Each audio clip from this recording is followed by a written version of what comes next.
दोस्तों नमस्कार, मैं धनवंत सिंह राठौर, राष्ट्रीय अध्यक्ष अखिल भारतीय अपराध विरोधी मोर्चा।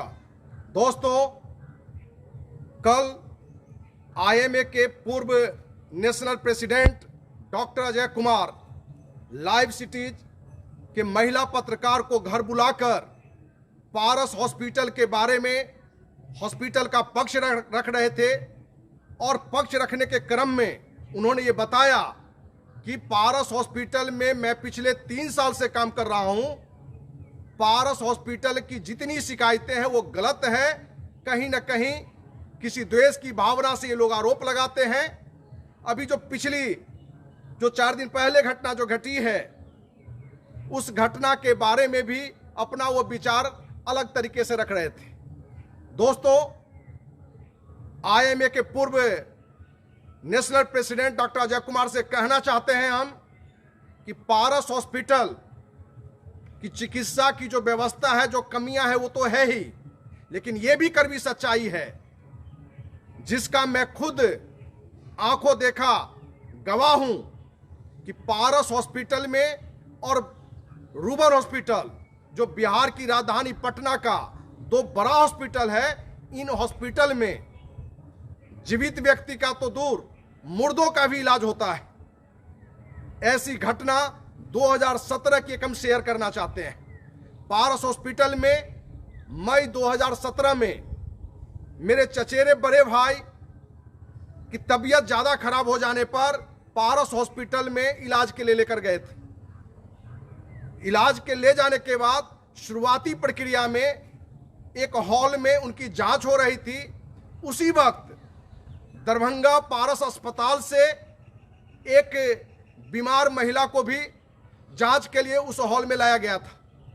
उस महिला को देखने के बाद हमें प्रतीत हुआ कि ये महिला मरी हुई है। जब उस महिला को जो नर्स या डॉक्टर देख रहे थे, उसी नर्स में से हमने जब बात की कि इनकी क्या स्थिति है, उस नर्स ने हमें जानकारी दी थी कि महिला मर चुकी है। दोस्तों, जब हम अपने चचेरे भाई के इलाज के लिए पैसा जमा करने के लिए काउंटर पर पहुंचे तो वहां हम देखते हैं कि जिस महिला के बारे में नर्स बताई थी कि मर चुकी है, उसी महिला का बेटा 50,000 रुपया जमा कर रहा था। उस लड़के से हमने कहा कि आप ये पैसा क्यों जमा कर रहे हैं? आप तो दरभंगा पारस अस्पताल से भी आए हैं यहां इलाज के क्रम में। तो उसने कहा कि मेरी मां अभी जीवित है और डॉक्टर ने कहा है कि ये जांच में आपको ये एडवांस पैसा जमा करना है। उस लड़के को जब हमने ये जानकारी दी, सच्चाई से परिचय कराया कि नर्स से हमारी बात हुई है कि आपकी मां मर चुकी है, दोस्त, उस लड़के ने आश्चर्य व्यक्त किया और फिर से जाकर मां के पास गया और फिर डॉक्टर से दबाव देके पूछा। और जब हम भी गए वहां और मैंने अपना परिचय दिया तो डॉक्टर ने हाथ उठा दिया, कहा कि सचमुच में डेथ कर चुकी है। और अंततः वो 50,000 रुपया उसका वापस हमने करवाया था। और अपने बड़े भाई के इलाज के क्रम में भी आपको सच्चाई बता दें, जिस दिन उनकी जीवन लीला समाप्त हुई, उस दिन 4 घंटे पहले ही जब हम गए थे देखने तो हमें यह प्रतीत हुआ कि ये भी अब जीवित नहीं है। और जब डॉक्टर से हमने पूछा था कि क्या इनकी स्थिति है, ये तो कहीं से कंसस नहीं दिख रहे हैं, तो डॉक्टर ने कहा कि नहीं, अभी भी इनकी स्थिति ठीक है, आप बाहर जाइए, आप डॉक्टर को इलाज करने दीजिए। दोस्त, समस्तीपुर जिला से हमारे चचेरे बड़े भाई के 2 मित्र डॉक्टर उनको देखने के लिए शाम में पारस अस्पताल आए और उस समय उन दोनों डॉक्टरों को इलाज रद्द बता के कि अभी कोई उनसे मिल नहीं सकता है। बाद में आग्रह करने के बाद उन दोनों डॉक्टरों को बड़े भाई को देखने के लिए ले जाया गया। जब वो दोनों देखकर जब बाहर आए और बाहर आकर जब हम लोग को बता रहे थे कि कहीं से वो कंसस नहीं है, वो डेथ कर चुके हैं, ठीक 2 मिनट के अंदर पारस अस्पताल का एक फोन मेरे भतीजे के फोन पर आता है कि आपके पिताजी डेथ कर चुके हैं। दोस्तों, ये 2 हमारे अपने आंखों के सामने ये घटना हमारी बात है। वैसे पारस अस्पताल में एक नहीं अनेकों इस तरह की शिकायतें आ जा चुकी है कि मरने के बाद भी यहां इलाज होता है। रूबन अस्पताल की भी कहानी दोस्त बतावें, ये भी दुर्भाग्य हमारे अपने ही परिवार में, अपने पिताजी के इलाज के क्रम में रूबन अस्पताल में उसी साल अक्टूबर महीने में जब हमें अंतिम समय में लगा कि पिताजी अब जीवित नहीं हैं और डॉक्टर से जब हम कहे कि भाई ये तो अब बिल्कुल नहीं कंसस है, डॉक्टर यही कह के कि नहीं अभी इनकी स्थिति ठीक है, आप बाहर जाएं। और जैसे ही हमने रूबन के अस्पताल के भी जो मैनेजमेंट थे, जो वहां जो देख रेख में थे, उनसे अपना परिचय दिया, तो कहीं ना कहीं उनको ये लगने लगा कि हमारी इस तरह की घटना उनको पता चल चुका है। 10 मिनट में वो फिर हमें फोन करके कहते हैं कि आपके पिताजी सीरियस हैं, आप ऊपर में आइए। जब हम ऊपर आईसीयू में जाके पिताजी को देखते हैं तो देखते हैं कि 3 स्टाफ उनके छाती पर जोर जोर से दबाव बना रहा था, ये दिखाने का कि इनको हार्ट अटैक हुआ है, हम लोग इनको फिर से वापस लाने का प्रयास कर रहे हैं। और 2 मिनट में उन्होंने फिर से जवाब दे दिया कि इनकी मृत्यु हो चुकी है। दोस्त, ये 3 घटना ये प्रतीत करता है कि आज बिहार का राजधानी का जो बड़ा हॉस्पिटल है, पारस हॉस्पिटल और रूबन हॉस्पिटल, यहां पैसे के लिए लाशों का भी इलाज किया जाता है, मरे हुए व्यक्ति का इलाज किया जाता है।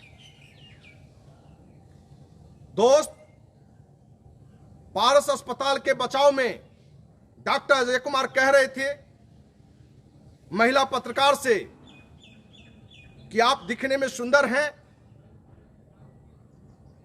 आपसे हम बातचीत कर रहे हैं, और इसी बीच में कोई आकर हमारे कान में कहता है कि आप कोरोना पॉजिटिव हैं, तो मैं दीवार फांदकर भाग जाऊंगा। दोस्तों, डॉक्टर अजय कुमार भी मास्क लगाए हुए थे, लाइफ सिटीज की महिला पत्रकार भी मास्क लगाई हुई थी। क्या कोरोना पॉजिटिव के पेशेंट पता चलने पर दीवार फांदकर भागने की आवश्यकता है? कहीं ना कहीं डॉक्टर अजय कुमार ने, जो आज डॉक्टर और अस्पताल की जो सच्चाई है उसको उसने रखा है, क्योंकि आज अस्पताल में डॉक्टर उपलब्ध कम होते हैं, अपने घर से ही फोन से इलाज करते हैं। पिछले महीने ही पारस अस्पताल की ही हम एक खामी आपको बता रहे हैं। मोहम्मदपुर घटना में घायल मनोज सिंह को जब देखने के लिए हम गए थे, जब पता चला कि डायरेक्टर इन चीफ हेल्थ ने इनको दिल्ली एम्स रेफर किया है, यहां इलाज की उनकी कोई सही व्यवस्था पारस हॉस्पिटल में नहीं है। जब हम डॉक्टर से मिलने के लिए गए, दोस्त आपको जानकर आश्चर्य होगा कि पारस जैसे बड़े अस्पताल में आईसीयू जहां इमरजेंसी पेशेंट भर्ती थे, 2 घंटे लगातार एक भी डॉक्टर आईसीयू में मौजूद नहीं था। यह पिछले महीने की घटना है, जिस बात को लेकर एक पत्रकार भी वहां पहुंचा था और वो भी मेरे साथ में था, जिसने इस बात को कहीं रखा भी था। तो हम डॉक्टर अजय कुमार से कहना चाहते हैं कि आप नेशनल प्रेसिडेंट आईएमए के रहे हैं, इंटरनेशनल स्तर पर भी विभिन्न मेडिकल संस्थाओं का पदाधिकारी रहे हैं। आप स्तर के जब डॉक्टर किसी क्राइम करता हुआ हॉस्पिटल के बचाव में खड़ा होते हैं, क्योंकि आप वहां कार्यरत हैं, वहां से पैसा लेते हैं, यह जरूर है कि आप नमक हलाली कर रहे हैं कि गलत के बचाव के लिए कर रहे हैं। डॉक्टर अजय कुमार का यह कहना कि कोरोना पॉजिटिव होने के बाद हम दीवार भान जाएंगे, ये कहीं ना कहीं उस कर्मचारी को बचाने की ओर इंगित कर रहा था, उस मासूम बच्ची का जिसकी मां जिसके साथ छेड़छाड़ हुआ और उसने जो आरोप लगाया था, उस आरोप को गलत साबित करने के लिए कि कोई कोरोना पॉजिटिव यदि कोई पेशेंट होगा तो उसको छूना तो दूर, दीवार फांद कर भाग जाने की स्थिति होती है। हम डॉक्टर अजय कुमार से कहना चाहते हैं कि इसी पृथ्वी पर एक नहीं अनेकों ऐसी घटनाएं आ चुकी है कि मरी हुई महिलाओं के साथ भी हैवानियत की गई है। ऐसे बहुत सारे केस हैं, ऐसे हैवानों की कमी नहीं रही है इस पृथ्वी पर। ये तो जीवित थी, और जब किसी के अंदर में हैवानियत आ जाए तो वो कहीं ना कहीं दुर्व्यवहार कर सकता है। हम ये नहीं कह रहे कि घटना 100% सही होगा, लेकिन ये जांच का विषय है और इसका भी जांच होना चाहिए कि पारस अस्पताल में या इससे पहले भी एक महिला ने पति का इलाज के क्रम में 2 अस्पताल पर आरोप लगाया था कि उनके साथ दुर्व्यवहार किया गया, कहीं ना कहीं जानबूझ के उनके शरीर को टच करने का प्रयास किया गया था। तो दोस्त, बचपन से ही हम सभी ने जाना है कि डॉक्टर सेकेंड गॉड है, द्वितीय ईश्वर की संज्ञा दी जाती है। लेकिन आज सच्चाई यह है कि गब्बर फिल्म में अक्षय कुमार ने जो आज के हॉस्पिटल की जो रियलिटी है, गब्बर फिल्म में सही दर्शाया गया है। यह सच्चाई है, क्योंकि 26 साल का हमारा भी सामाजिक जीवन है और एक नहीं अनेकों अस्पताल में हजारों बार हमने गया है। यह सच्चाई है कि आईसीयू में भी रात में डॉक्टर अनुपस्थित रहते हैं। इसके 1-2 उदाहरण हमारे साथ खुद भी हमने देखा है हमने। इसलिए डॉक्टर अजय कुमार का पारस हॉस्पिटल का बचाव करना और बचाव करते के क्रम में यह कहना कि यदि आपको प्राइवेट हॉस्पिटल विश्वास नहीं है तो आप सरकारी हॉस्पिटल जाइए। डॉक्टर अजय कुमार, ये आपका कहना ये एक अपराधी की तरह बोलना है। जहां आपके जिस हॉस्पिटल में जो कमियां हैं, जो उसके खिलाफ बोलना चाहिए, तो कहीं ना कहीं आप हॉस्पिटल के बचाव में आते हैं। आज आईएमए एसोसिएशन कहीं ना कहीं डॉक्टरों की गुंडागर्दी का, हॉस्पिटलों की मनमानी का बचाव करने का एक यूनियन बन चुका है। और सरकार या विपक्ष की जो पार्टियां हैं मजबूत, इस तरह के हॉस्पिटल पर अपनी आवाज नहीं उठाता है। यह भी इस बात की ओर इशारा करता है कि पारस हॉस्पिटल, हम कहना चाहेंगे इस फेसबुक लाइव के माध्यम से, सोशल मीडिया के माध्यम से, कि राज्य सरकार में जो भी पार्टी है, भाजपा, जदयू या जो भी पार्टी, या विपक्ष में राजद हो या जो भी पार्टी है, उनको बताना चाहिए कि पारस हॉस्पिटल, रूबन हॉस्पिटल या राजधानी का कोई भी हॉस्पिटल उनको हर साल क्या चंदा देता है, व्हाइट के रूप में और ब्लैक के रूप में। दोस्त, मैं 100% विश्वास के साथ आपको बताते हैं, ये सारे हॉस्पिटल सरकारी जो पार्टी है, जो सरकार की पार्टी, जो राजनीतिक दल है, उनको बड़ा चंदा देते हैं, वहीं विपक्ष की पार्टी मजबूत को भी चंदा देते हैं। यही कारण है कि इस तरह की हॉस्पिटलों में इतनी बड़ी बड़ी खामियां हैं। जो एक अपराधी का रोल होता है, उससे भी बड़ा घटना घट रहा है, लेकिन उस पर कड़ी कार्रवाई नहीं की जाती है, कहीं ना कहीं उसका बचाव किया जाता है। आज जरूरत है ऐसे कोई भी हॉस्पिटल जहां इस तरह की घटनाएं घटती है, उसका ताला लगना चाहिए। और जो पारस हॉस्पिटल और रूबन हॉस्पिटल के बारे में हमने सच्चाई रखी है, कमोबेश बिहार में या देश में आज ज्यादातर हॉस्पिटल की यही कहानी है। दोस्त, आप सबों को पता है कि आज 100 में 1 डॉक्टर को छोड़ दिया जाए तो 99% डॉक्टर जिस जांच की आपको आवश्यकता नहीं है वो जांच लिखता है, क्योंकि उसमें उसको कमीशन मिलता है 30% से लेकर 80% तक।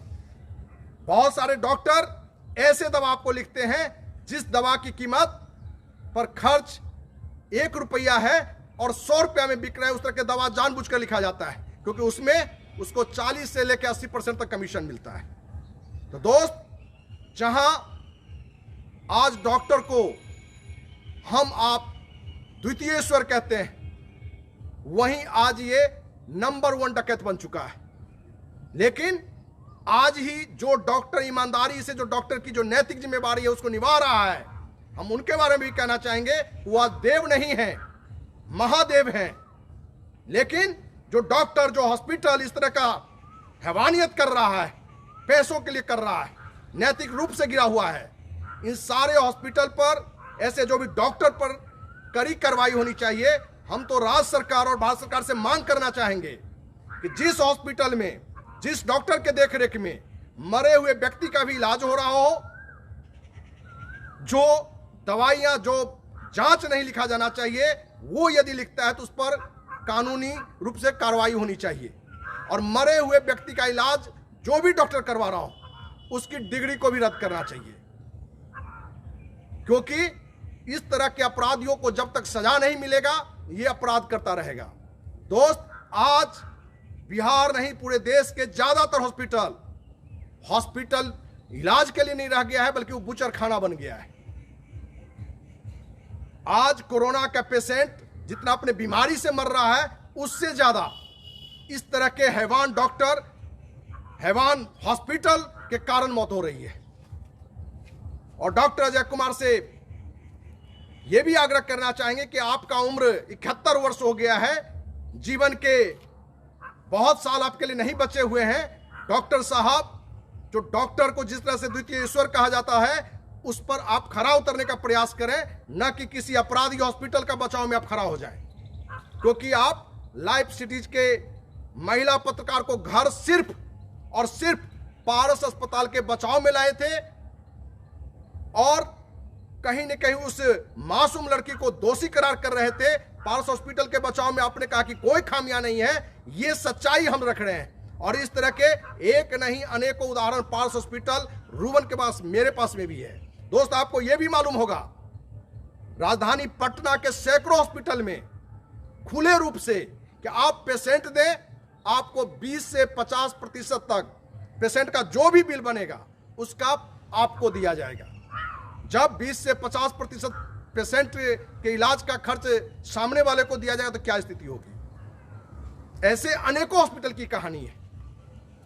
दोस्त, आज हम उन डॉक्टरों से भी कहना चाहेंगे कि जो सोच लेकर आपके माँ पिता कि हमारा बेटा डॉक्टर बनेगा, किसी का जीवन बचाएगा, आप इस पृथ्वी पर डॉक्टर के रूप में, इंसान ने भगवान के रूप में आपको डॉक्टर बनाया गया, लेकिन कहीं ना कहीं आप दानव का रूप ले चुके हैं। आप इससे थोड़ा बचिए। और जो भी डॉक्टर यदि सच्चे हैं तो इस तरह के डॉक्टर या इस तरह का हॉस्पिटल का भी आप भी विरोध करें। दोस्तों, इस तरह की घटनाएं बिहार या देश में किसी भी हॉस्पिटल में हो रहा हो, आप अखिल भारतीय अपराध विरोधी मोर्चा को भी जानकारी दे सकते हैं। संस्था आपके साथ है। इसी उम्मीद के साथ इस तरह की कहीं भी गलत घटनाएं होती है, वो कितना बड़ा भी हॉस्पिटल हो, कितना बड़ा भी हॉस्पिटल माफिया हो, उसके खिलाफ सभी संस्थाओं को या कोई कहीं भी है उसको खरा उतरना चाहिए, उसका विरोध करना चाहिए। जिस महिलाओं के साथ या जिस पेशेंट के साथ अन्याय हो रहा है, उसके न्याय के लिए हम लोग को उनकी जीत तक हमको लड़ना चाहिए। जय हिंद, जय भारत।